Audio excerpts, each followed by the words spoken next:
बड़ी विकट समस्या है।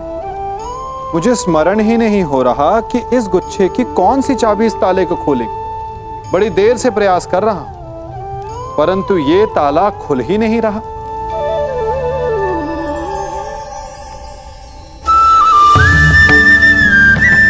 ऐसी परिस्थिति में आप क्या करेंगे?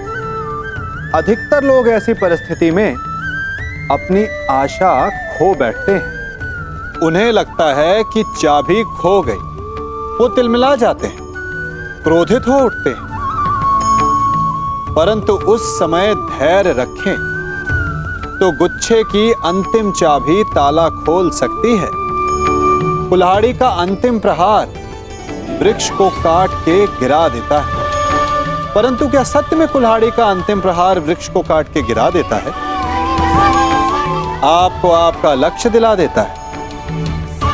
नहीं, आपका निरंतर प्रयत्न ही आपको सफलता दिलाता है।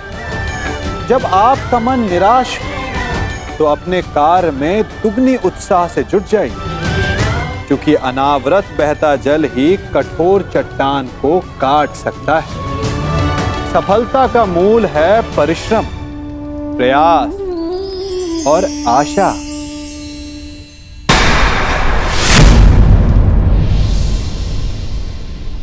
रुक जाओ दुर्योधन। नहीं मामाश्री, आज मेरे मत आइए। बहुत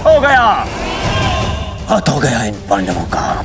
आज अभी और इसी क्षण इन पांडवों को और इस युद्ध को समाप्त कर दूंगा मैं। और मुझे भी कोई कारण नहीं दिखता कि मैं तुम दोनों को अभी उसी समय समाप्त न कर डालूं। कारण है मेरे पास भीम, है कारण, परंतु वो कारण मैं तुम्हें नहीं बताऊंगा, तुम्हारे ज्येष्ठ भ्राता युधिष्ठिर को बताऊंगा। क्यों धर्मराज, आप तो स्वयं धर्म के प्रतीक हैं। आपसे ऐसे अधर्म की आशा नहीं की थी मैंने। अधर्म आपने किया है मामाश्री। आपने मामाश्री चलने को अपनी चाल में कोई छल नहीं किया, कोई अधर्म नहीं किया है मैंने।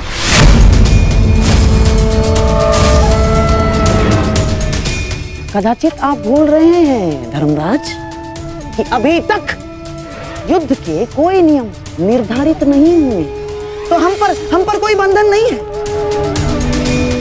हम अपना पक्ष बढ़ाने को पूर्ण स्वतंत्र हैं, और हमने जो कुछ भी किया ना धर्मराज, वो हमारा अधिकार था। और क्या किया हमने? हमने केवल और केवल एक अतिथि का सत्कार किया, बस।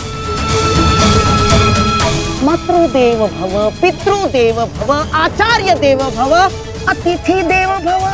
पढ़ा होगा आपने, हैं? अपने धर्म में।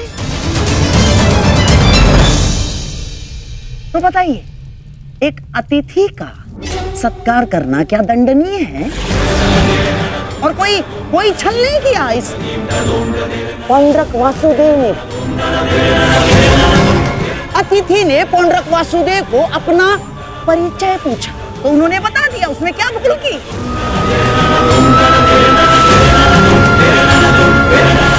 और हाँ, आपके मामाश्री शल्य पर हमने कोई दबाव नहीं डाला। ना ना ना ना ना ना, बिल्कुल दबाव नहीं डाला। अपितु हमारे आतिथ्य से प्रसन्न होकर हमारे साथ रहने का उन्होंने हमें वचन दिया स्वयं।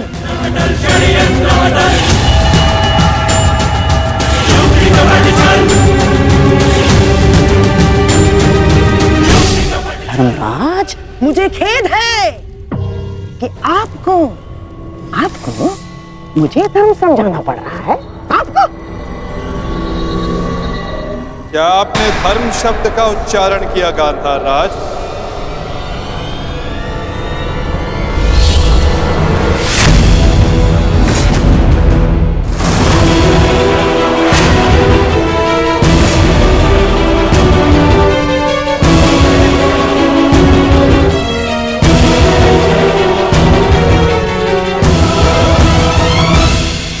धर्म अधर्म का ज्ञान आपके मुख से सुनकर आश्चर्य हुआ। उनके मुख से, जिन्होंने स्वयं कभी धर्म की सीमा का मान न रखा, न राजभवन में, न उत्तराधिकारी के चुनाव में,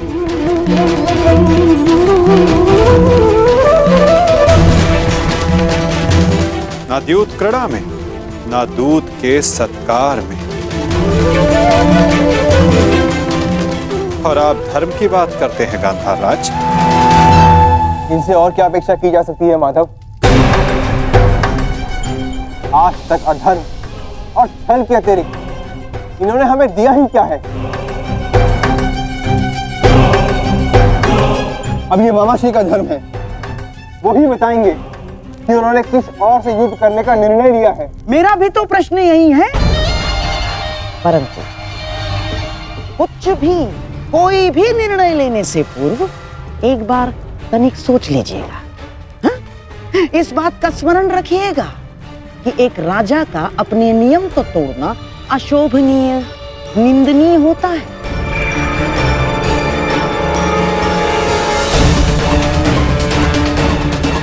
कैसे आपकी प्रजा आपका सम्मान करेगी जो राजा अपने दिए हुए वचन को तोड़ देता है, दिए हुए वचन से पलट जाता है? क्या क्या मुख लेके जाएंगे आपके प्रजा के समक्ष आप? तो युद्ध में आप किसका साथ देंगे? अपने भांजों का या अपने वचन का सम्मान करेंगे, मान करेंगे? पुत्र नकुल, मुझे क्षमा कर दो, परंतु मेरे पास कोई विकल्प ही नहीं है।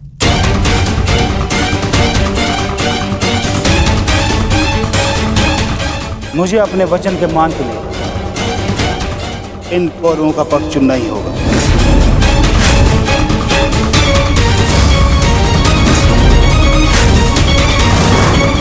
तो ठीक है मामाश्री, अब हम भी आप पर प्रहार करने के लिए सज रहेंगे।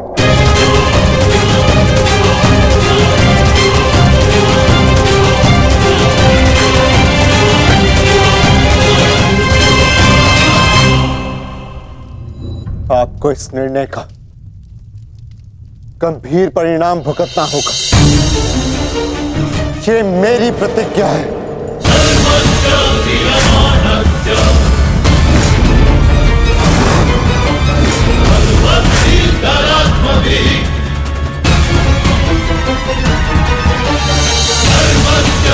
पुत्र,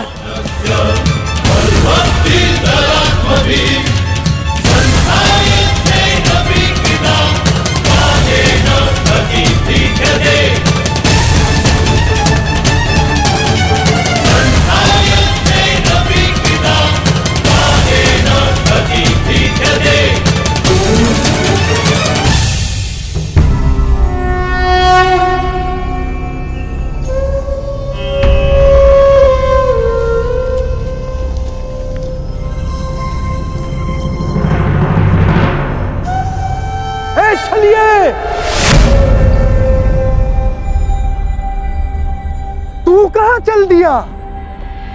चलिए कृष्ण।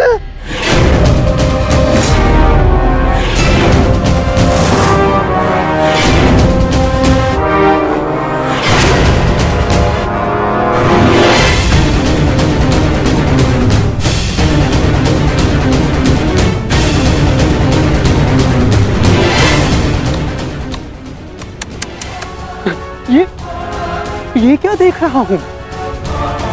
वो कृष्ण जिसके मुख से मुस्कान कभी जाती ही नहीं थी, आज वो इतना गंभीर मुख बनाकर बैठा है, इतना विद्रूप मुख बनाकर बैठा है। तनिक सोचो, युद्ध के पूर्व ही तुम्हारी ये दशा है, तो युद्ध के पश्चात तुम्हारी कैसी दशा होगी? अब मुझे तुम्हें देखकर क्रोध नहीं आता, दया आती है, दया।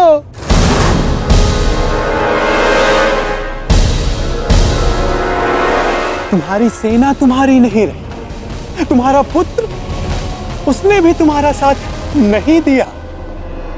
तुम्हारा भाई, उसने तुम्हारा पक्ष नहीं चुना, सब कुछ छीन लिया गया तुमसे।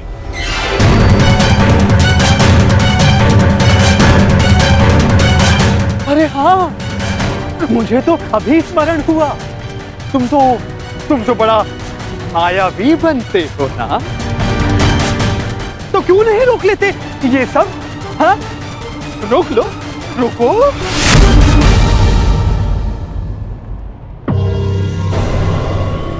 अरे हाँ, विचार करने वाली बात तो ये, जब मैंने तुमसे तुम्हारा सब कुछ छीन लिया, तो तुम उस सुदर्शन चक्र का क्या करोगे?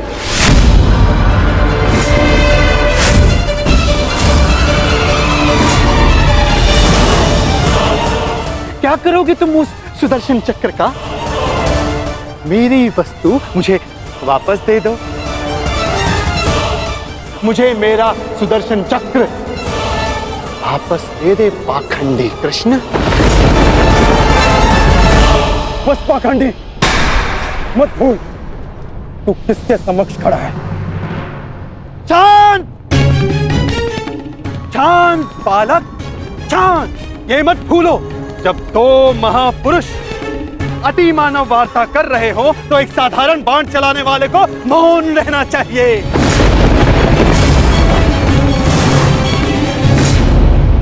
दुष्ट पौंड्रक, मैं आज ये सिद्ध कर देता हूं तू कितना बड़ा अतिमानव है। अरे मूर्ख, तू अपनी तुलना वासुदेव से करता है। यदि साहस है तो आ और आके मुझसे युद्ध कर।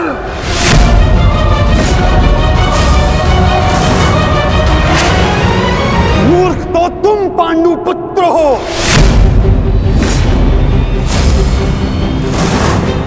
जो ये कभी नहीं समझ पाए कि कोयला कौन है और हीरा कौन, स्वर्ण क्या है और ताम्र क्या है। तुम सब अपनी आंखें खोल के देखो, ये जो तुम्हारे समक्ष खड़ा है ये छलिया है, और मैं ही हूं वास्तविक वासुदेव,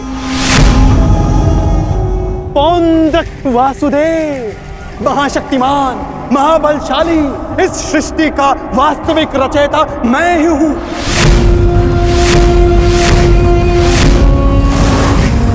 यदि मैं चाहूं तो तुम सबको एक क्षण में तुम सबका अंत कर सकता हूं। इसलिए मुझे मेरा अस्त्र उठाने के लिए पौंड्रक,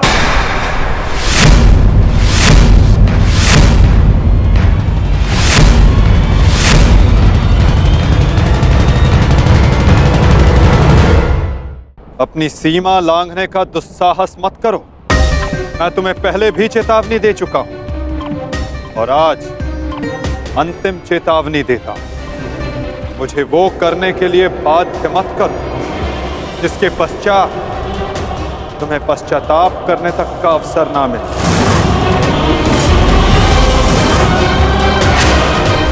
जाओ यहां से पौंड्रक।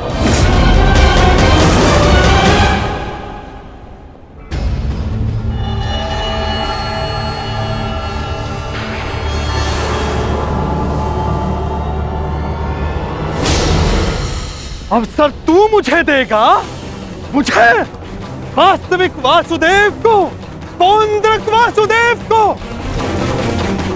अवसर तो मैं तुझे नहीं दूंगा।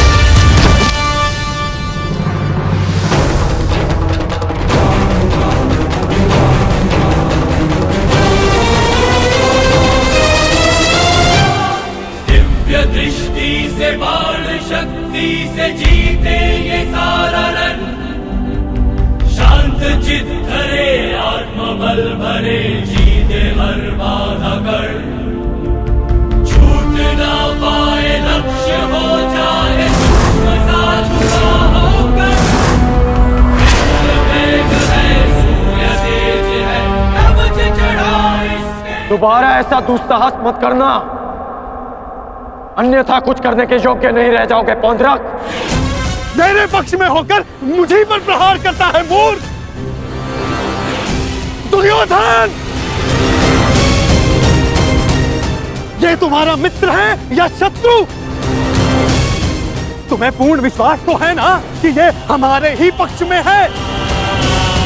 अपने इस सूत पुत्र मित्र को समझा दो कि मेरे और उस पाखंडी कृष्ण के मध्य आना बंद करे,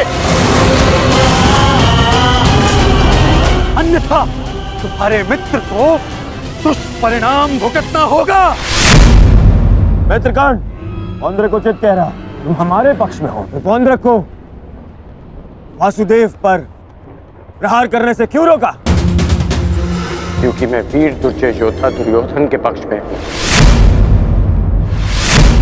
पीठ पीछे वार करने वाले को कायर कहा जाता है, वीर नहीं। और ये कहां का न्याय है मित्र? जहां एक निहत्थे पर पीछे से वार किया जाता है, क्या युद्ध से पूर्व ही हमारे पक्ष के योद्धा युद्ध के नियम भूल गए हैं?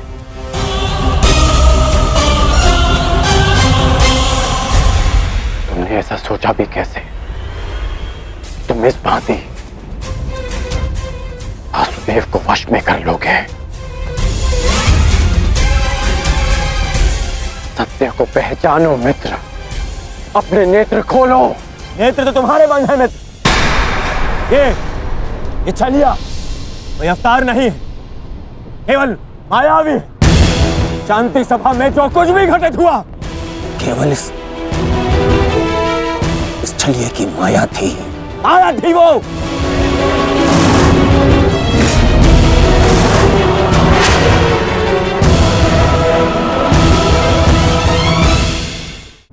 नहीं मित्र, तुम फिर से भूल कर रहे हो। भूल तो दुर्योधन ने किया, तुझे अपने पक्ष में रखकर विश्वासघाती। सत्य का ज्ञान तो तुझे नहीं है, तू अपने नेत्र खोल के देख। दुर्योधन, ये विश्वासघाती इन पांडवों के साथ और इस छलिए कृष्ण के साथ जाकर मिल चुका है। इस छलिए कृष्ण की वाणी बोल रहा है, उसके वश में है ये। अपने कर्मों को वश में ना रख पाए, परंतु अपने शब्दों को विराम लगाओ पौंद्रक। विश्वासघाती और छलिए तो तुम हो, जो स्वयं को किसी और के रूप में ढालना चाहता है। तुम एक अस्तित्वहीन घृणित जीव हो, जिसके पास ना कोई सम्मान है और न स्वयं की पहचान। तो अब एक सूत पुत्र मुझे मेरी पहचान और मान का ज्ञान देगा? पहचान तो मैं तुझे गया। तूने पांडवों और इस कृष्ण के साथ मिलकर दोनों तरफ संधि की है। मित्र दुर्योधन, ये विश्वासघाती युद्ध में तुम्हें अवश्य हानि पहुंचाएगा। नहीं, शांत हो जाओ अंगराज, शांत हो जाओ।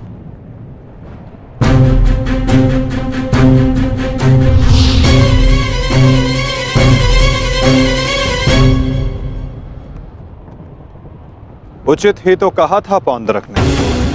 आज मेरा हर अपना, मेरा हर संबंधी मेरे विपक्ष में खड़ा है, और अब तो मेरा नाम भी मेरा नहीं रहा, उसे पौंद्रक ने ले लिया।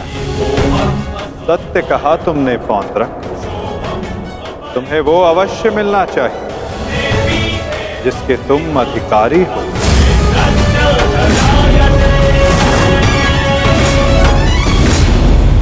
अद्भुत कृष्ण, अद्भुत। आज प्रथम बार तेरे मुख से सत्य निकला है छलिए। तो अब मुझे वो सुदर्शन चक्र दे दे जिसका वास्तविक अधिकारी मैं हूं।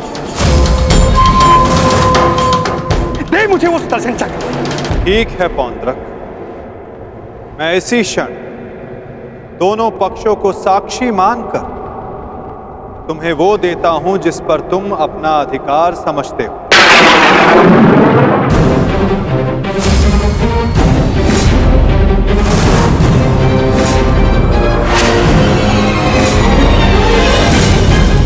जो निश्चित रूप से तुम्हें वासुदेव में परिवर्तित कर देगा।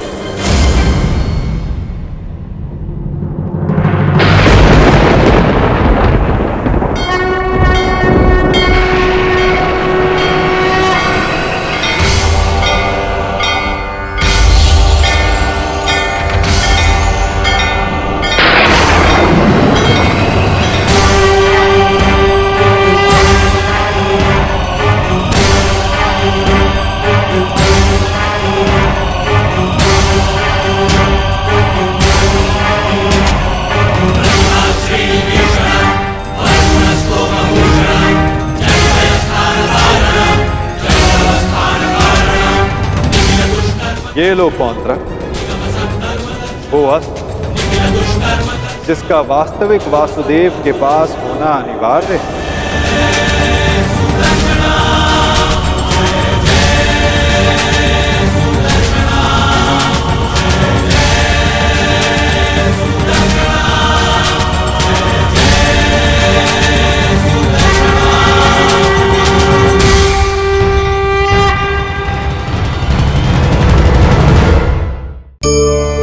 मनुष्य का जीवन ऋतुओं के समान होता है।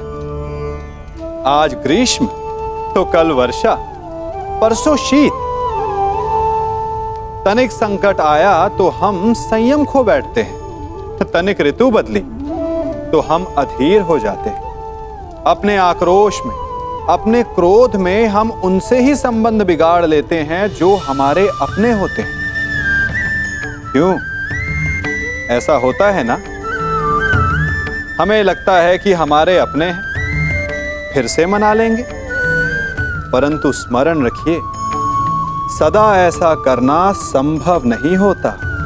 सागर की उछलती लहरों को तट सहता है, और यदि तट ही टूट जाए तो बाढ़ आ जाती है। हमारे संबंध भी दूध की भांति होते हैं। दूध तपकर उबल सकता है, परंतु यदि उसमें खटास आ जाए तो वो फट भी जाते हैं। और फटे दूध को चाहे जितना मत लो, उसमें से माखन नहीं निकलेगा। इसीलिए अपने संबंधों को संभल कर निभाना चाहिए। ठीक है पौंत्रक, मैं इसी क्षण दोनों पक्षों को साक्षी मानकर तुम्हें वो देता हूं जिस पर तुम अपना अधिकार समझते हो, जो निश्चित रूप से तुम्हें वासुदेव में परिवर्तित कर देगा।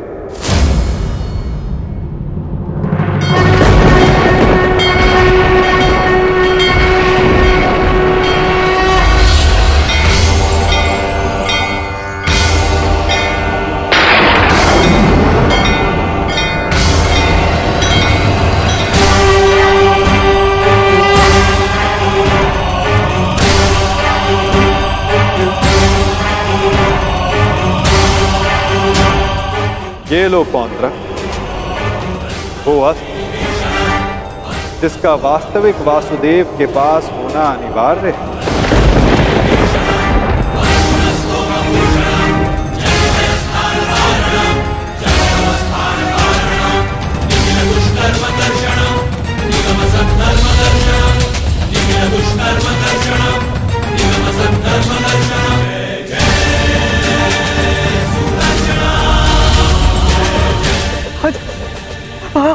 आओ,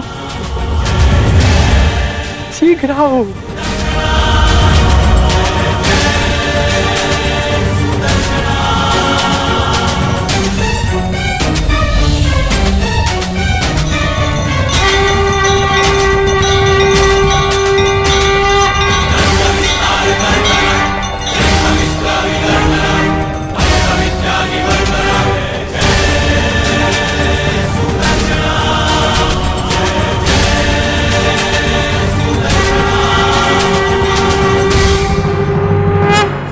अंततः वो समय आ गया जिसकी मुझे बरसों से प्रतीक्षा थी। मुझे मेरा मेरा सुदर्शन चक्र मिल गया मुझे मेरा सुदर्शन चक्र। अब मुझे परास्त कोई नहीं कर सकता, क्योंकि मैं अब सर्वशक्तिशाली हूं। मैं वासुदेवा।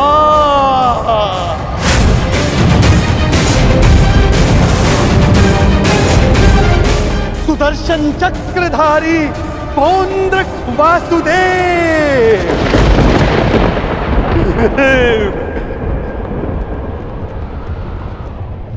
अब समझा मूर्ख सूत पुत्र कि वास्तविक वासुदेव कौन है?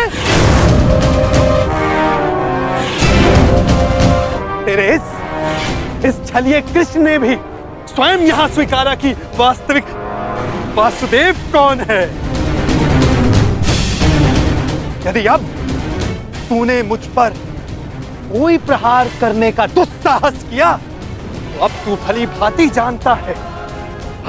जानता है कि मुझसे बुरा और कोई नहीं होगा। क्षण भर में वध कर दूंगा तेरा।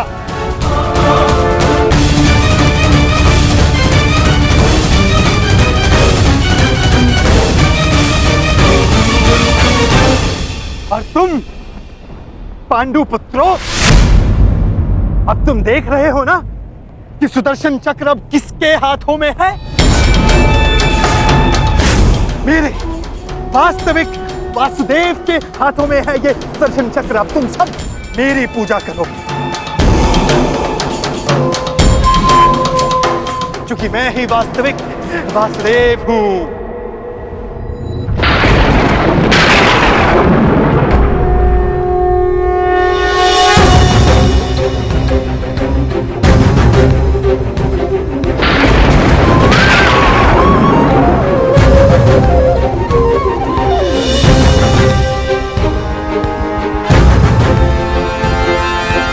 चक्र का भार क्यों बढ़ता जा रहा है?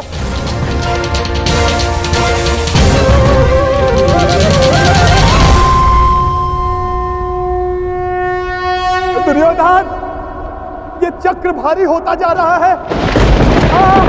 ये चक्र मुझे कुचल देगा।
ये क्या किया आपने? वध कर दिया, छल किया, फिर से छल किया आपने।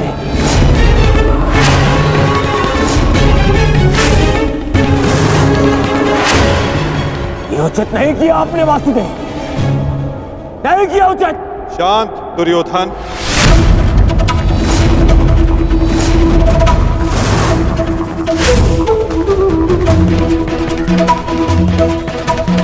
इतना क्रोधित क्यों हो रहे हो गांधारी नंदन?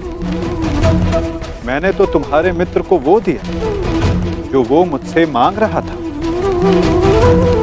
अब वो उसका भार नहीं सह पाया, ये मेरा दोष नहीं।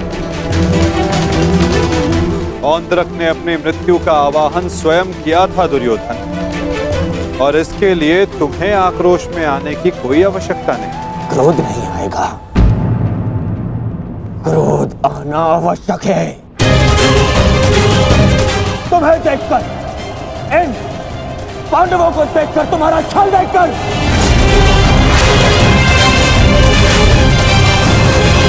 कैसा छल दुर्योधन!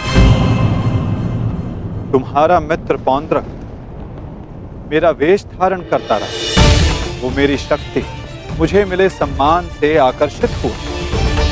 वो मेरे जैसा बनना चाहता था, परंतु वो ये नहीं समझ पाया कि शक्ति और सम्मान किसी का वेश धारण करने से, किसी का रूप धारण करने से नहीं मिलती। शक्ति और सम्मान मिलता है परिश्रम से, कर्मों से। यदि लौह को सुनहरे रंग से पोत दिया जाए तो उससे आभूषण नहीं बनते दुर्योधन। स्वर्ण बनने के लिए कड़ी अग्नि परीक्षा देनी होती है, कसौटी पर खरा उतरना पड़ता है दुर्योधन। और तुम्हारा मित्र सुदर्शन चक्र की कसौटी पर खरा नहीं उतर पाया और अंततः उसने अपना नाश कर लिया। तुम्हारी हानि पर मुझे खेद है दुर्योधन, परंतु पौंड्रक के अंत पर नहीं, क्योंकि उसके कर्मों का फल ही यही है।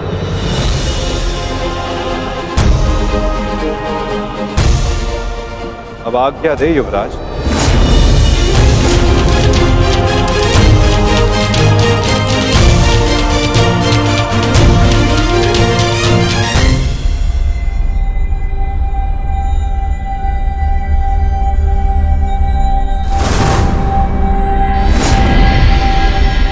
कल युद्ध के नियम निर्धारित किए जाएंगे गांधार राज। जब युद्ध क्रीड़ा में नियम निर्धारित किए जा रहे थे तब वहां मैं उपस्थित नहीं था, परंतु इस बार उत्सुक हूं ये जानने के लिए कि इस युद्ध में अपनी विजय के लिए आप क्या नियम बनाएंगे गांधार राज।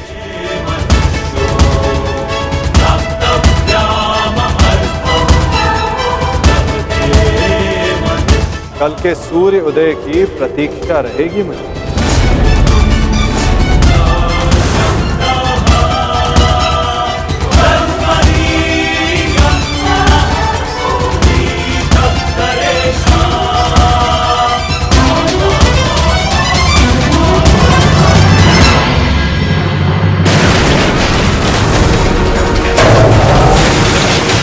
क्या हो गया? ये क्या कर रहे हो तुम? हाँ, देखो दुर्योधन, देखो। नहीं दुर्योधन। मैं उस वासुदेव को नहीं छोड़ूंगा।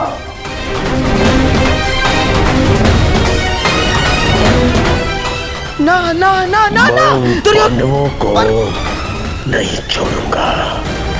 ये क्या कर रहे हो? क्या कर रहे हो तुम दुर्योधन? ईश्वर के लिए शांत हो जाओ। देखो कुछ नहीं होगा, मैं बता रहा हूँ, विश्वास रखो मुझ पर।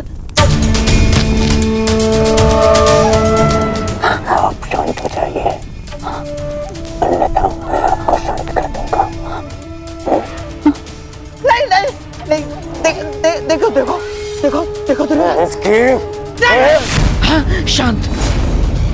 शांत हो जाओ दुर्योधन।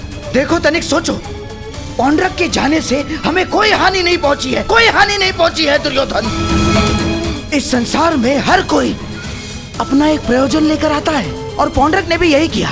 पौंड्रक का केवल एक ही प्रयोजन था कि वो मद्रराज शल्य को भ्रमित कर दे, और पौंड्रक ने अपने जीवन का प्रयोजन सिद्ध कर दिया है दुर्योधन। अब हमारे पास 11 अक्षौणी सेना है और पांडवों के पास केवल 7 दुर्योधन, केवल 7। अब ये विलाप का समय नहीं है, उत्सव का समय है। उत्सव मनाओ। वो तो ठीक है मामाश्री, परंतु मैं उस वासुदेव का कौतुक भुला नहीं पा रहा हूं।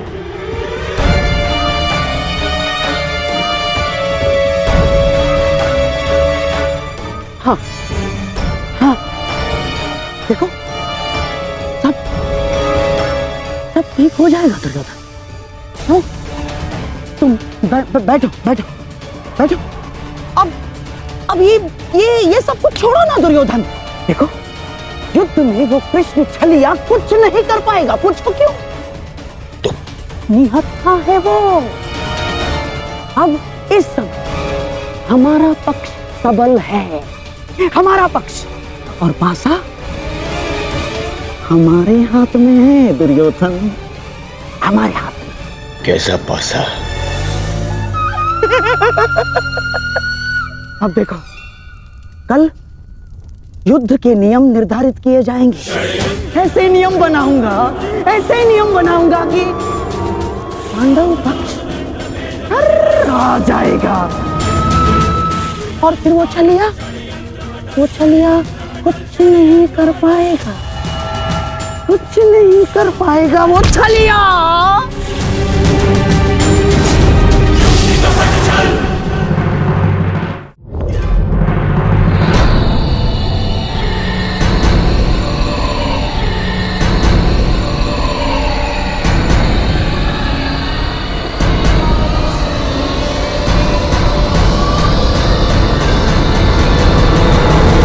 तो सभा में उपस्थित सभी महायोद्धाओं को शकुनी का प्रणिपात स्वीकार हो।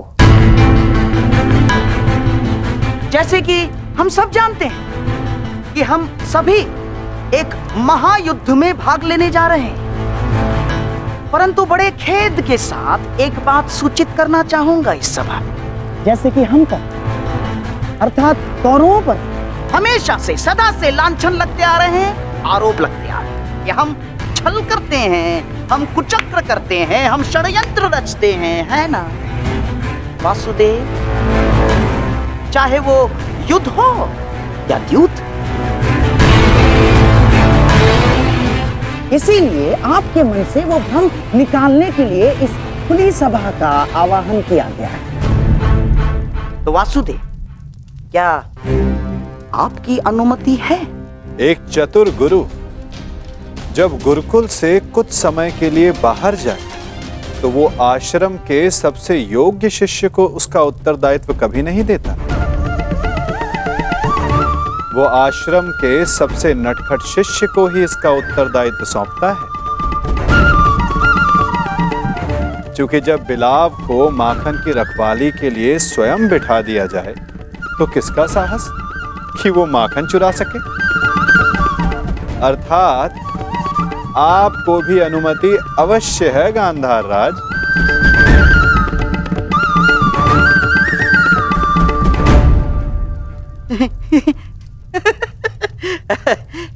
वासुदेव, आपका विनोद समझने में मैं असक्षम हूं।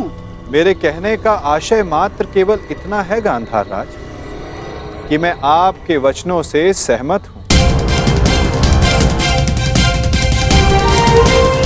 यद्यपि युद्ध सीमा बढ़ाने या सीमा पर अतिक्रमण रोकने के लिए होता है, तो युद्ध के नियम और सीमा निश्चित कर लेना आवश्यक है। क्योंकि यही नियम, यही सीमाएं इस युद्ध को धर्म युद्ध बनाएगी। तो ये बात आप सरल मार्ग से भी बता सकते थे वासुदेव। यदि आपका भाषण समाप्त हो गया तो हम युद्ध के नियमों पर चर्चा करें। वैसे भी हमारे और आपके पक्ष की सेना के अंतर को देखते हुए यह युद्ध केवल औपचारिकता मात्र रह गया है।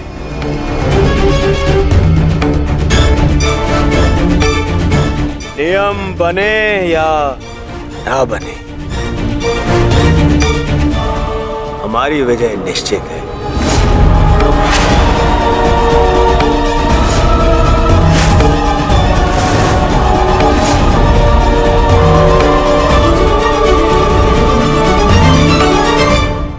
नियम बने या ना बने, हमारी विजय निश्चित है।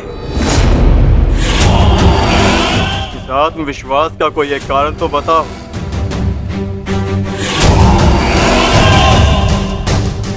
था दुर्योधन, मैं एक नहीं, दो नहीं, तीन कारण बताता हूं, जो समझ आए चुन लेना।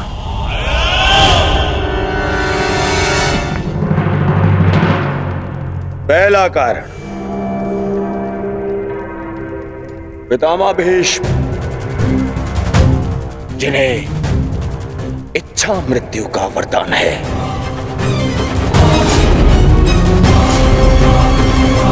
दूसरा कारण,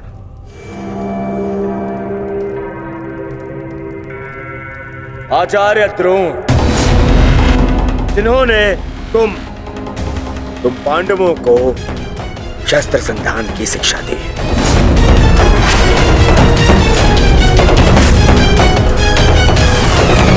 क्या इनके धनुष को काट सकने का समर्थ है तुम में से किसी के पास भी? इनका समर्थन भी मेरे पास में। तीसरा कारण,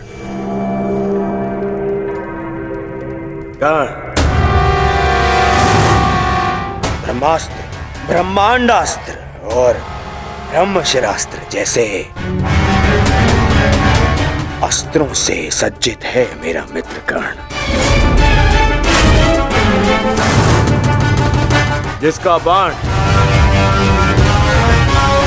तुम्हें विजय प्राप्त करने नहीं देगा और जिसका कवच मुझे पराजित नहीं होने देगा।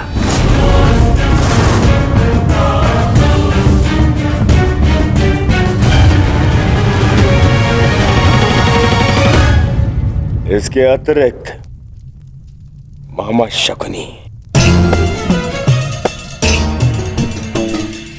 जिनकी कूटनीति का तोड़ तुम में से किसी के पास नहीं है। हाँ? मामा श्री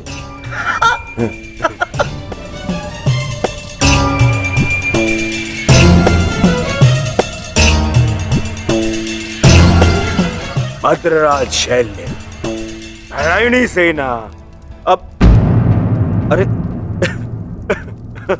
ये तो 3 से अधिक कारण हो गए, है ना अर्जुन?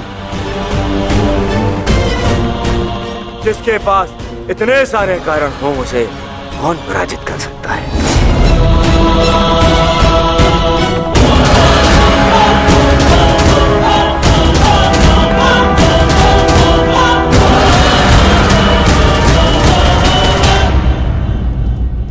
विजय और पराजय का निर्णय तो युद्ध के अंतिम दिन होगा हस्तिनापुर युवराज। नियम तो केवल युद्ध का मार्गदर्शन करते हैं। अंत में कौन कितनी सीमा में रहता है और किसे सीमा तोड़ने का दंड मिलेगा, ये तो समय ही बताएगा।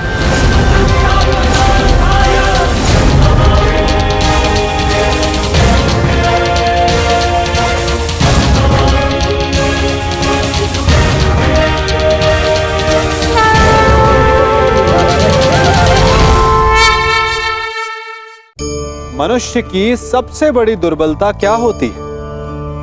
सोचिए। धन, प्रेम, अहंकार। मनुष्य की सबसे बड़ी दुर्बलता होती है उसके रहस्य। चाहे आप कितने भी शक्तिशाली क्यों ना हो, कितने भी प्रबल क्यों ना हो, परंतु उसके रहस्य उसके नाश की चाबी होती है। इसलिए यदि प्रबल रहना है, शक्तिशाली रहना है, समर्थ रहना है, तो अपने रहस्य को किसी को भी ना बताएं, ना मित्र को और ना ही शत्रु को, क्योंकि समय पड़ने पर कब कौन शत्रु हो जाए ऐसा कहना संभव नहीं।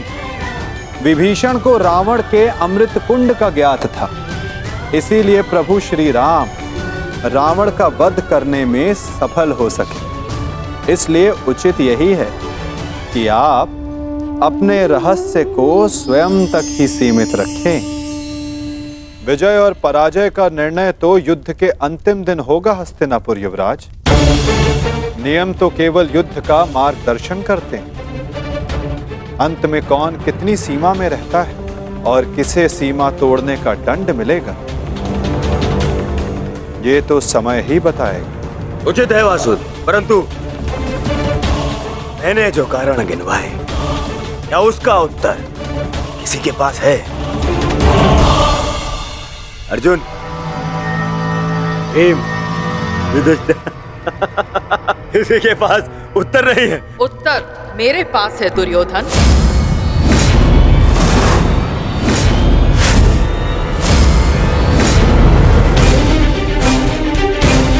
मैं नया जन्म लेके आऊंगी भीष्म, तुमसे प्रतिशोध पूर्ण करने।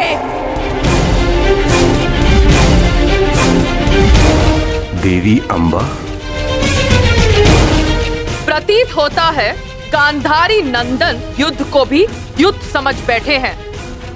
युद्ध के पासे भले ही किसी एक के संकेत पे पड़ते हो, परंतु युद्ध के पासे कभी भी पलट सकते हैं। उत्तम विचार द्रुपद नंदिनी, परंतु एक बात समझ में नहीं आई। आप यहाँ क्या कर रही हैं? यहाँ युद्ध के नियम बन रहे हैं, आभूषण नहीं। मेरे आभूषण मेरे अस्त्र है गांधार नरेश। रहा आपके प्रश्नों का उत्तर कुमार दुर्योधन, तो मैं आपको बता दूं कि पांडव पक्ष में आपके हर योद्धा की काट है। तुम्हारे कवच कुंडलधारी मित्र कर्ण का उत्तर है द्रोण शिष्य पशुपतास्त्रधारी कौन्तेय अर्जुन। आपकी अगली सुरक्षा पंक्ति आचार्य द्रोण। तो कदाचित आप भूल रहे हो तो मैं आपको स्मरण करा दूं कि मेरे भाई धृष्टद्युम्न का जन्म द्रोण का वध करने के लिए हुआ है। रही बात आपके प्रिय मामाश्री की, नारायणी सेना की, तो मैं आपको बता दूं स्वयं नारायण पांडवों के मार्गदर्शक है।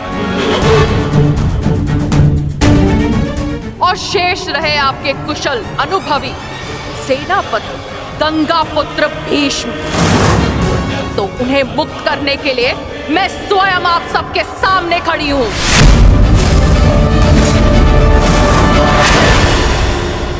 महाबली भीष्म को संसार भीषण से भीषण अपनी प्रतिज्ञा से जानते हैं, तो उन्हें यह प्रतिज्ञा भी निभानी होगी कि वो मेरे सामने शस्त्र नहीं उठाएंगे। तो कौरव दल स्वागत कीजिए पांडव पक्ष के सेनापति वीरांगना शिखंडिनी का। अद्भुत पांचाल कुमारी, अद्भुत। परंतु यह समय युद्ध की ललकार देने का नहीं है। यहाँ हम युद्ध के नियम निर्धारित करने के लिए बैठे हुए हैं, इसीलिए आप अपना स्थान ग्रहण करें। तो अब बिना किसी विलंब के युद्ध के नियम निर्धारित करने के लिए चर्चा की जाए। जैसे कि कुरुकुल की रीति रही है कि सदैव सबको समान अवसर दिया जाए, इसीलिए युद्ध के नियम निर्धारित करने के लिए भी हम कौरवों की तरफ से सभी उपस्थित महायोद्धाओं को नियमों का सुझाव देने का समान अवसर दिया जाएगा।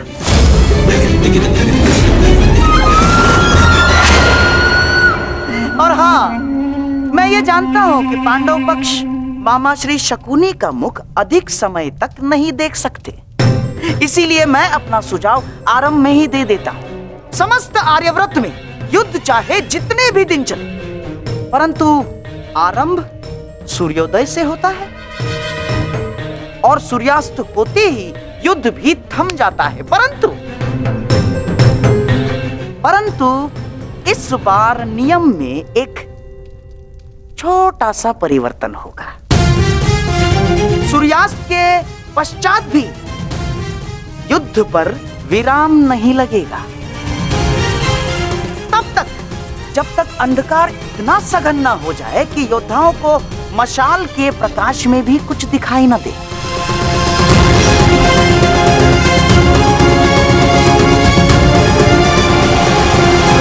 स्वीकार है, परंतु स्मरण रहे मामाश्री, यह नियम सब पर प्रभावी होगा। जब तक अंधकार में मैं देखने में असक्षम न हो जाऊं,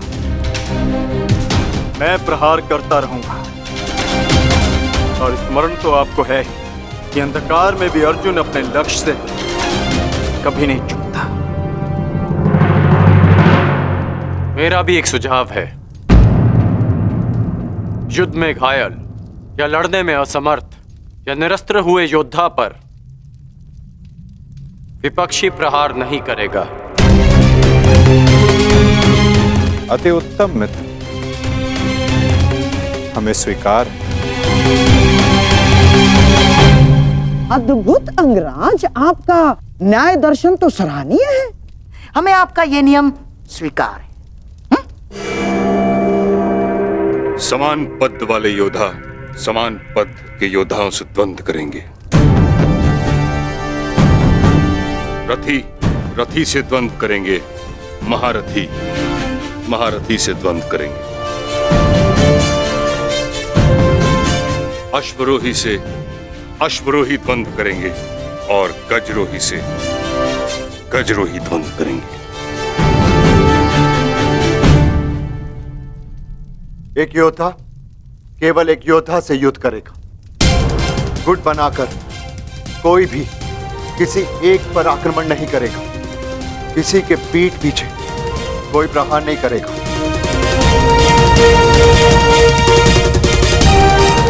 यदि विपक्षी ने पहले छल किया तो क्या प्रतिपक्षी को उसका उत्तर देने का अधिकार है? वो योद्धा की सोच पर निर्भर करता है विकोदर। एक महत्वपूर्ण नियम, इस युद्ध में वही योद्धा एक दूसरे का सामना कर सकता है जिसके पास समान रूप से अस्त्र, शस्त्र और शक्ति होगी। दुर्बल पर प्रहार करना निषेध होगा। और इस युद्ध में गदाधारी गदा युद्ध के नियम से और धनुर्धर धनुर्शस्त्र के युद्ध से युद्ध करेंगे। और सबसे महत्वपूर्ण नियम, इस युद्ध में किसी भी प्रकार का छल, कुचक या षड्यंत्र नहीं होगा। स्मरण रहे। हमें स्वीकार है।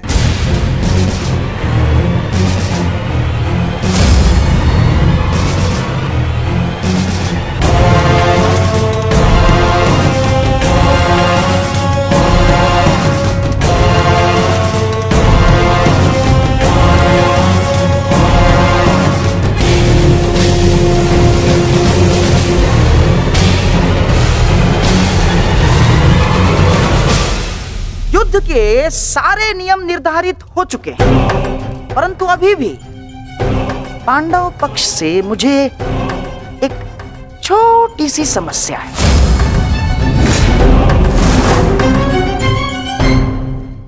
युद्ध के सारे नियम निर्धारित हो चुके हैं, परंतु अभी भी पांडव पक्ष से मुझे एक छोटी सी समस्या है। कैसी समस्या गंधार राज? धर्मराज ना, अर्थात ये युद्ध समान पद, बल, शक्ति और हम पुरुषों के मध्य हो रहा है, तो आपके दल में एक स्त्री क्या कर रही है?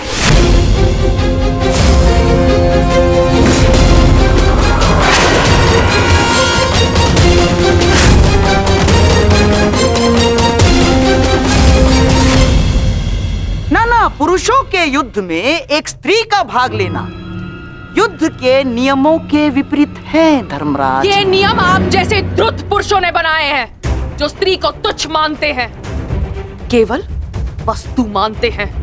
शिव शिव शिव शिव शिव शिव शिव शिव, ये क्या कह रही हैं आप?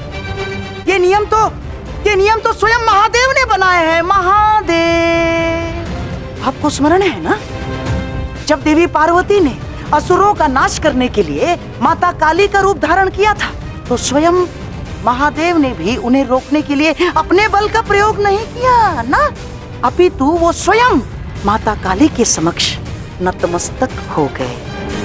जब स्वयं ईश्वर इस नियम का पालन कर सकते हैं, तो हम तो केवल साधारण मनुष्य हैं।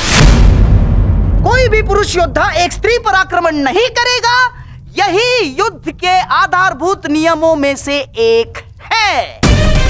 और यदि ऐसे में यानी एक स्त्री को पांडव दल का सेनापति पद दिया जाता है, तो कौरव, बेचारे कौरव तो बिना युद्ध लड़े ही हार जाएंगे। क्या ये अधर्म नहीं है? बताइए। अपने सेनापति के प्राण बचाने के लिए और कोई मार्ग नहीं सूझा आप लोगों को? योद्धा सिर्फ योद्धा होता है, स्त्री या पुरुष नहीं। स्मरण है माँ पार्वती, जिन्होंने काली का रूप धारण करके कितने असुरों का वध किया था। हम असुर नहीं है, हम साधारण मनुष्य हैं, मनुष्य, सभ्य मनुष्य। और सभ्य मनुष्य नियमों का पालन करता है। आप सेनापति पद छोड़ दे, यही धर्म है, क्यों धर्मराज?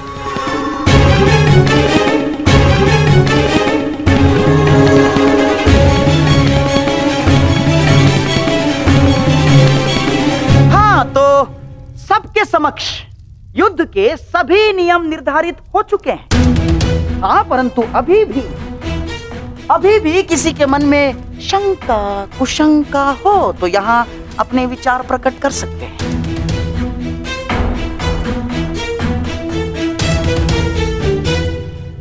नहीं गांधार राज, इस सभा में बनाए सभी नियम और उपनियम हमें स्वीकार है।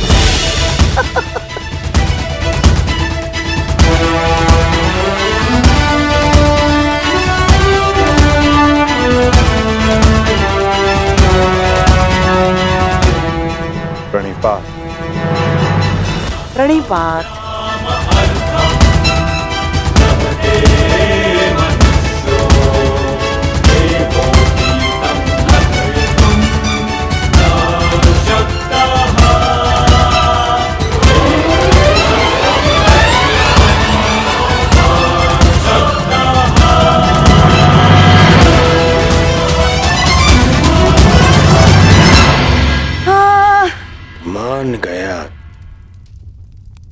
मान गया क्या रणनीति थी मामाश्री। आपकी रणनीति को मैं मान गया मामाश्री। आपकी रणनीति का उत्तर तो आज कृष्ण के पास भी नहीं था। पूरी युद्ध की व्यूरचना ही बदल दी आपने साधु। साधु! परंतु सुनो, अब ये साधुवाद देने में समय व्यर्थ ना करो दुर्योधन। हमें केवल ये युद्ध आरंभ ही नहीं करना है, अपितु इस युद्ध को जीतना भी है। और युद्ध में विजय प्राप्त करने के लिए अनुकूल परिस्थितियां बनानी पड़ती हैं।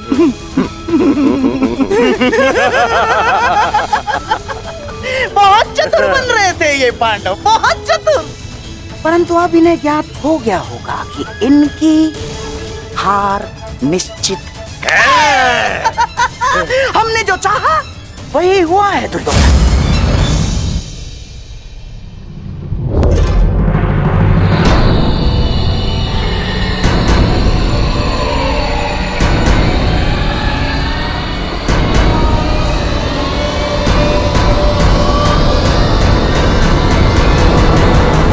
आधी ना अपनी कायरता गंगा पुत्र।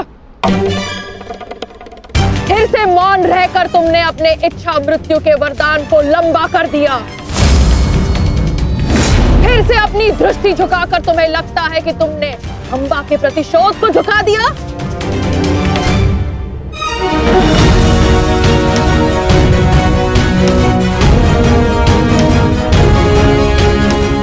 आज सिद्ध कर दिया तुमने कि जब अपने प्राणों का प्रश्न आएगा तो गंगा का बेटा भी अधर्म का मार्ग चुन सकता है। ये आशा तो माँ गंगा को भी आपसे ना होगी। ना मैंने नियम बनाए हैं, ना मैं कायर हूं और ना ही अधर्म के मार्ग पर। मैंने तुम्हें वचन दिया था अम्बा देवी कि जिस समय मेरे जीवन का कोई उद्देश्य शेष नहीं रहेगा, मैं तुम्हें वो शक्ति प्रदान करूंगा कि तुम मेरे इस जीवन का अंत कर सको। अब वो समय आ गया है। तुम्हें कदाचित विश्वास न हो, परंतु मुझे आशा है कि कुरुक्षेत्र में तुम मुझे मेरे भार से मुक्ति दिला दो, वरदान से मुक्ति जो मेरे लिए श्राप बन गया है, उस मौन से मुक्ति जो पाप बन गया है। भीष्म, मेरे अंदर कोई आशाएं शेष नहीं, यदि शेष है तो केवल इस युद्ध का शाप। आपको इतना व्यथित देखकर बड़ी शांति मिली गंगा पुत्र। दाचित, आपको अब अनुभव हो गया है कि कैसा प्रतीत होता है जब मनुष्य के जीवन में कोई आशा, कोई उत्साह न रहे। स्मरण है भीष्म, यही मेरे जीवन के साथ किया आपने। एक वचन के लिए मेरा पूरा जीवन भस्म कर दिया। परंतु एक बात स्मरण रखना, इतनी सरलता से मैं अपने शत्रु को मुक्त नहीं होने दूंगी। मेरी प्रतीक्षा करोगे तुम गंगा पुत्र कि मैं कब तुम्हें मुक्त करूं। हर पल एक जन्म के समान होगा और प्रतीक्षा का आरंभ होता है अब।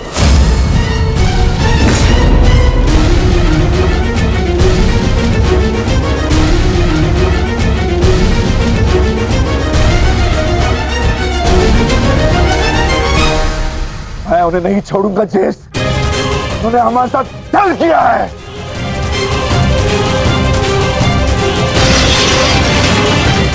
दादा भीम, शांत हो जाइए।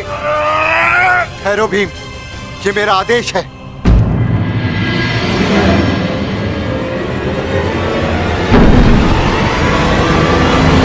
क्रोध केवल तुम्हें नहीं आ रहा है, रक्त हम सबको उबल रहा है। एक और हमारे ही मामा श्री को छल के कारण हमारे विरुद्ध युद्ध करना पड़ रहा है, और दूसरी ओर बड़ी ही चतुरता से उन्होंने शिखंडिनी को युद्ध से दूर कर दिया। यह समय क्रोध का नहीं, कर्म का है। इस समय कौरव सेना के पास 11 क्षणी सेना है और हमारे पास केवल 7। इस समय हमें हमारी शक्ति को एकत्रित करना होगा।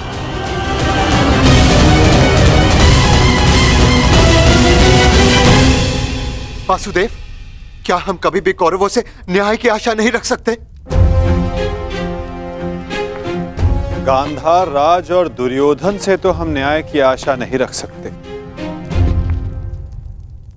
परंतु अंगराज कर्ण से, दानवीर कर्ण से आशा अवश्य की जा सकती है।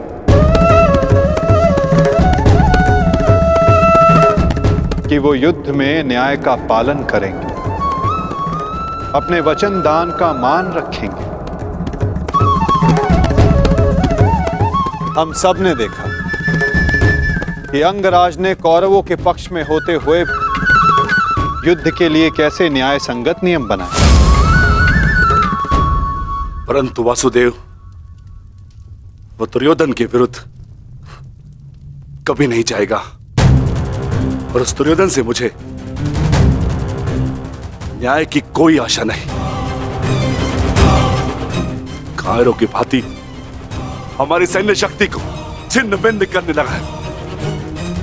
ज्येष्ठ, बहुत हो गई सभा, बहुत बनकर नियम, अब बस। अब समय आ गया है उस दुर्योधन को उचित उत्तर देने का।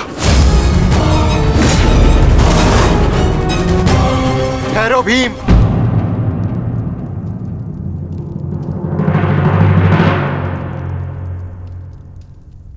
युद्ध का समय अभी नहीं हुआ है अनुज।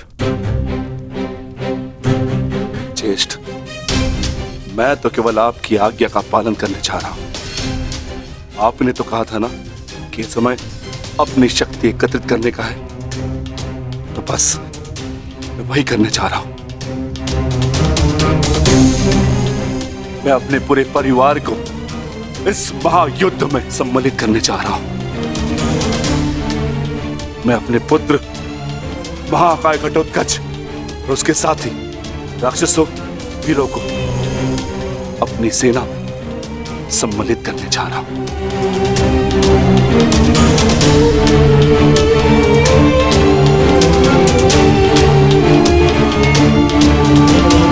तुम उचित कह रहे हो अनुज।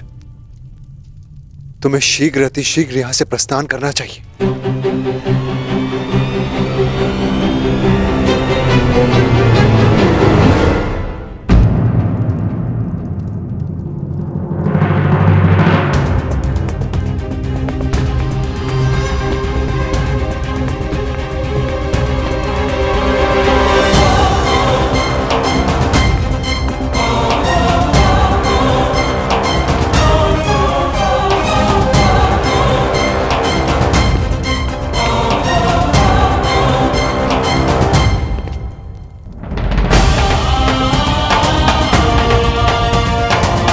मुझे आज्ञा दीजिए ज्येष्ठ, मैं प्रस्थान कर रहा हूं।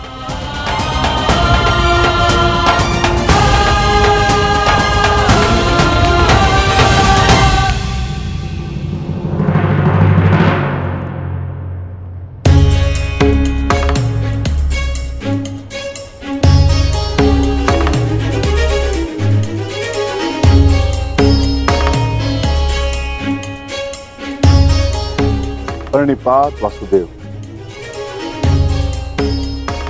मैं अपने पुत्र को लेने जा रहा हूं, आशीष दीजिए।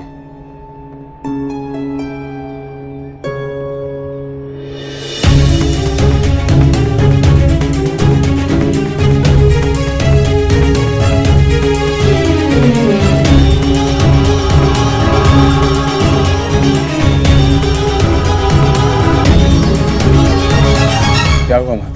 आप अचानक बाहर क्यों आ गए? और आप इतने विचलित क्यों? मैं विचलित नहीं हूं पार्थ, बस तनिक अशांत हूं। अशांत? मैं समझा नहीं माता। युद्ध होता ही ऐसा है पार्थ, जो मन को अशांत कर दे।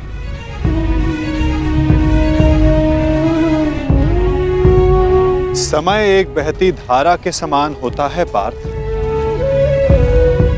धारा का स्वर हमारे मन को आनंदित करता है, परंतु ये आवश्यक नहीं कि उस धारा का स्वर सदैव हमारे मन को आनंदित ही करे, उसे विचलित ना करे। फिर ये विचलन क्यों माता?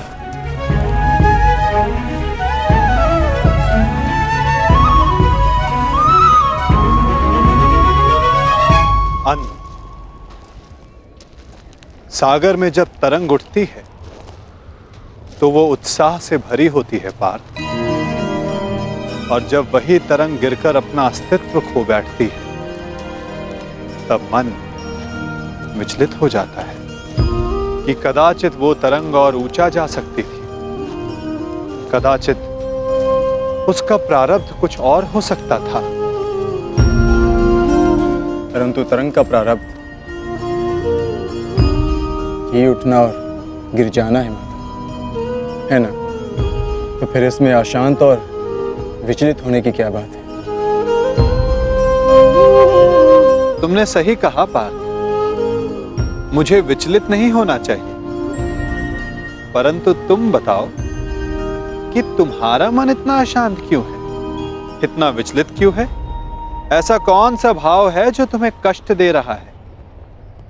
बोलो पार्थ। दानवीर कर्ण से आशा अवश्य की जा सकती है कि वो युद्ध में नियमों का पालन अवश्य करेंगे।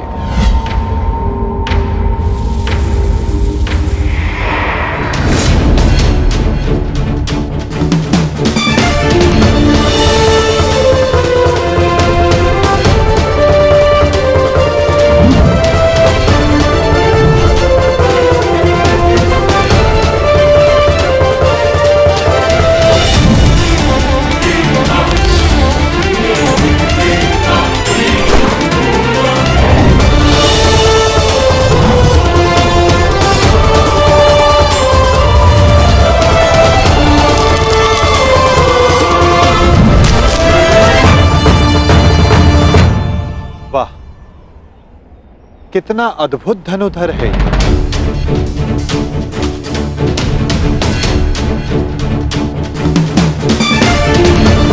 वासुदेव आप प्रणिपात। ये मेरा सौभाग्य है कि मैं आपसे टकराया।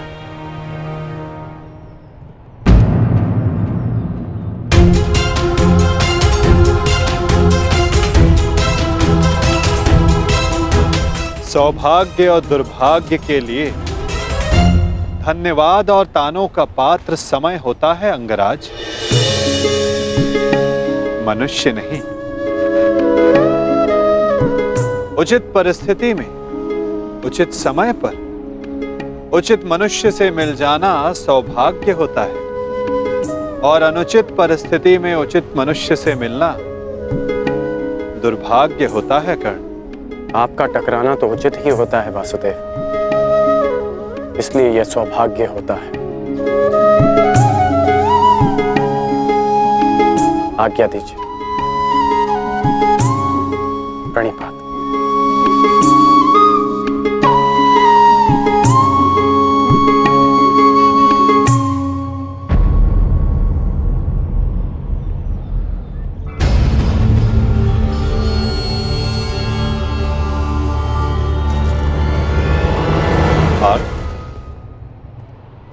इसके शब्दों की भांति इसके बाण भी कितने अमोघ हैं ना। शब्दों का तो ज्ञात नहीं, परंतु लक्ष्य भेद करने के लिए मेरे बाण कर्ण से अधिक शक्तिशाली और तीव्र हैं माधव, और ये बात आप भली भांति जानते हैं। आज किसी के शब्दों में धार दिखाई दे रही है पार्थ।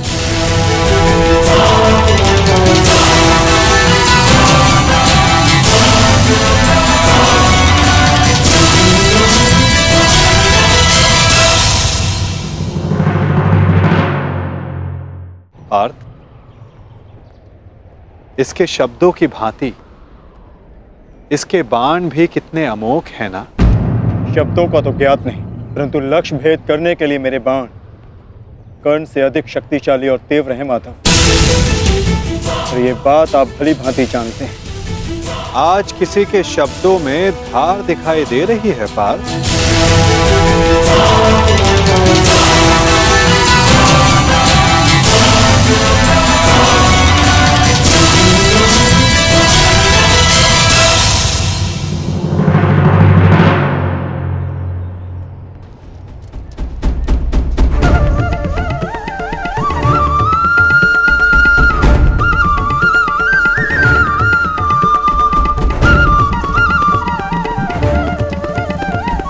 अब बता भी दो अपने सखा को, ऐसी कौन सी बात है जो प्रतिपल तुम्हें और अधिक अशांत किए जा रहे हैं पार्थ। आप तो ऐसे कह रहे हैं माधव, जैसे कि आप तो कुछ जानते ही नहीं। कैसे जानूंगा, मैं कोई अंतर्यामी थोड़ी ना हूं। वाह माधव, जो संसार में कोई नहीं देख सकता उसे आप देख लेते हैं, जो सबके समक्ष है उससे अनजान होने का अभिनय करते हैं। आप भली भांति जानते हैं इस बात को मैं इतना व्यग्र क्यों हूं, क्यों आपके विचारों पर, आपके समय पर उसका अधिकार है। क्यों माधव, क्यों?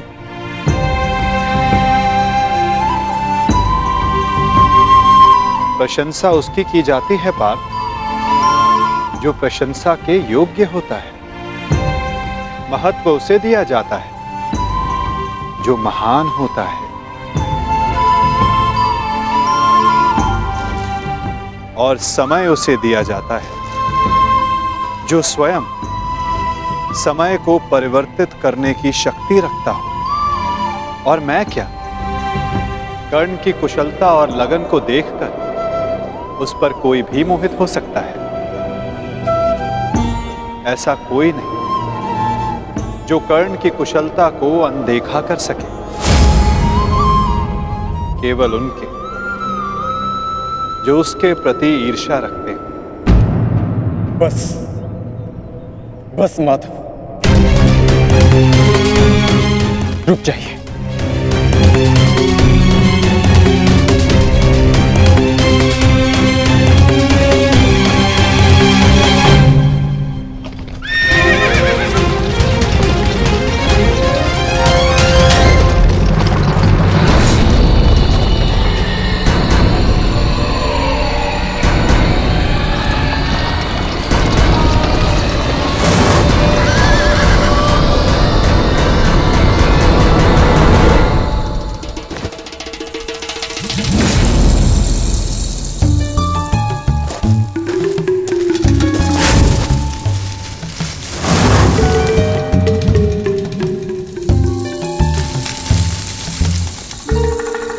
कौन है वहां? कौन है जो मेरा पीछा कर रहा है? यदि साहस है तो सामने आ। आपको लगता है कि मुझे कर्ण से ईर्ष्या है, परंतु मुझे कर्ण से ईर्ष्या क्यों होगी माता? मैं भी मानता हूँ कि वो एक महान धनुर्धारी है और इस बात का मैं सम्मान भी करता हूँ, इसलिए उसके साथ अपना अधूरा द्वंद पूर्ण करना चाहता हूँ। परंतु माता, आप कैसे भूल सकते हैं वो अर्जुन ही था जिसने विराट युद्ध में कर्ण को पराजित किया था। वो अर्जुन ही था जिसने कर्ण के रहते हुए पांचाली के स्वयंवर को विजित किया था। मैं स्वीकार करता हूं कि कर्ण एक महान योद्धा है, धनुर्धारी, परंतु मुझे आज तक उसमें कोई अद्भुत बात नहीं दिखी। परंतु आज एक विचित्र बात का भान अवश्य हुआ है कि आपके हृदय में अर्जुन से अधिक कर्ण बसता है।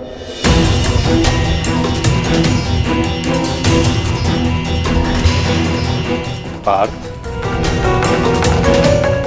विराट युद्धगाह में तुमने नहीं, सूर्यास्त ने उसे परास्त किया था।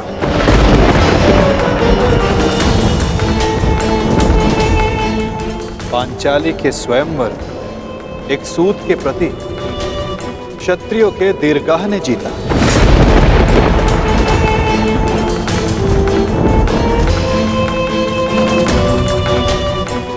और रही बात मेरे मन में सम्मान की, तो बात मेरे मन में, मेरे हृदय में जितना सम्मान तुम्हारा है, उतना ही सम्मान अंगराज कर्ण का है। पार्थ,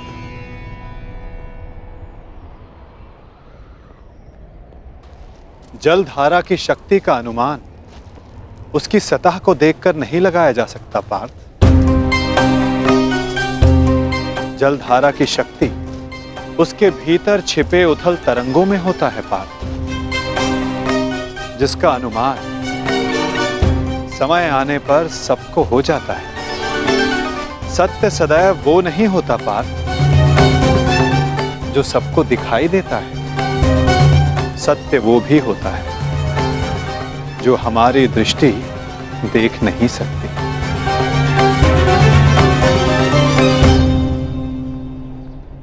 और बहुत शीघ्र तुम्हें उसका अनुमान भी हो जाएगा।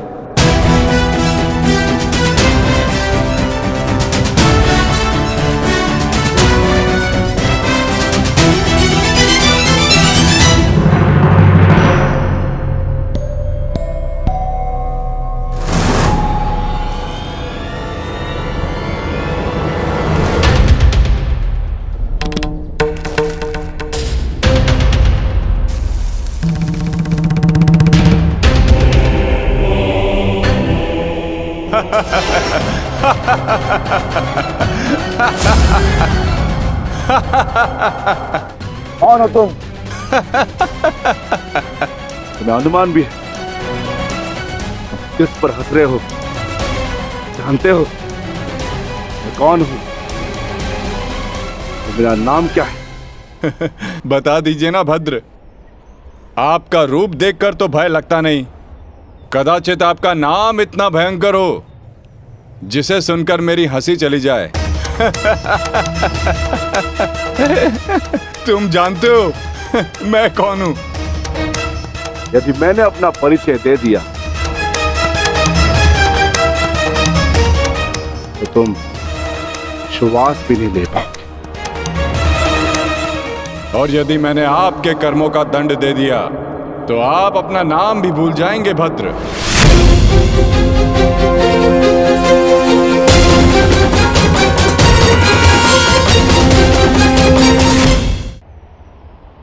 और यदि मैंने आपके कर्मों का दंड दे दिया तो आप अपना नाम भी भूल जाएंगे भद्र।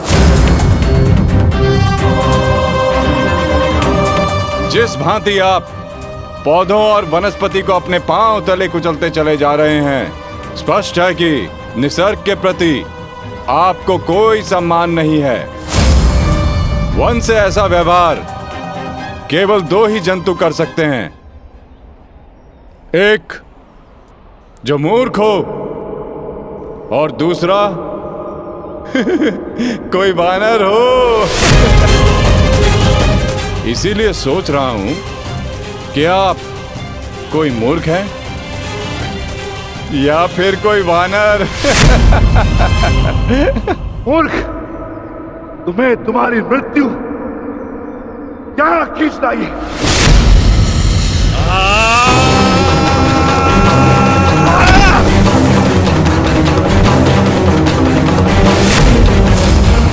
बड़ा चतुर बनता है, तुझे अभी मैं सिखाता हूं कि बड़ों के साथ कैसे व्यवहार करना चाहिए। कुछ भी सीखने के लिए मैं सदा प्रस्तुत हूं भद्र। आगे बढ़िए।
तुम साधारण मनुष्य नहीं हो सकते।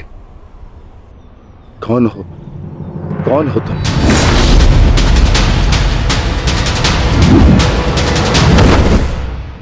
कहा था ना, अपना परिचय देना भूल जाओगे। अब सुनो मेरा परिचय। मैं हूं बर्बरीक, घटोत्कच पुत्र बर्बरीक।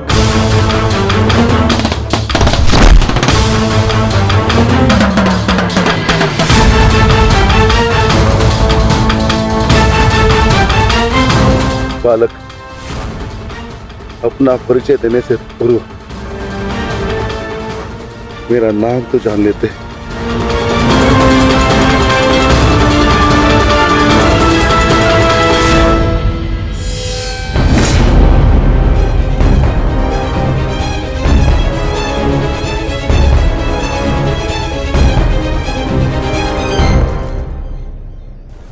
क्षमा चाहता हूं माता, परंतु एक बात जानना चाहता हूं। ऐसा क्या है उस कर्ण में जो वो कर सकता है और वही सब उससे अधिक कुशलता से मैं कर सकता हूं? अवश्य पार्थ, अवश्य तुम कर सकते हो, परंतु कर सकने में और कर लेने में बड़ा अंतर होता है पार्थ। अर्थात?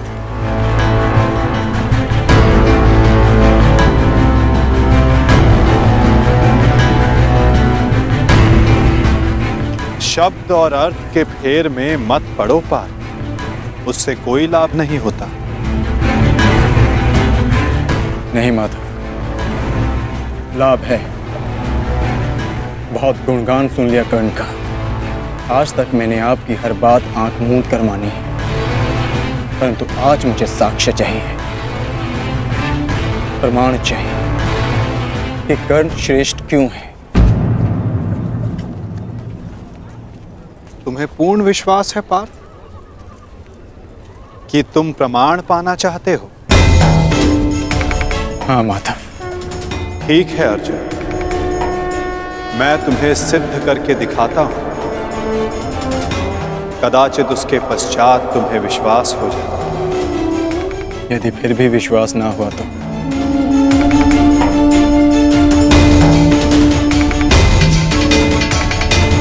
मैं वचन देता हूं पार्थ, कर्ण की प्रशंसा तो दूर, तुम्हारे समक्ष उसका नाम तक नहीं लूंगा।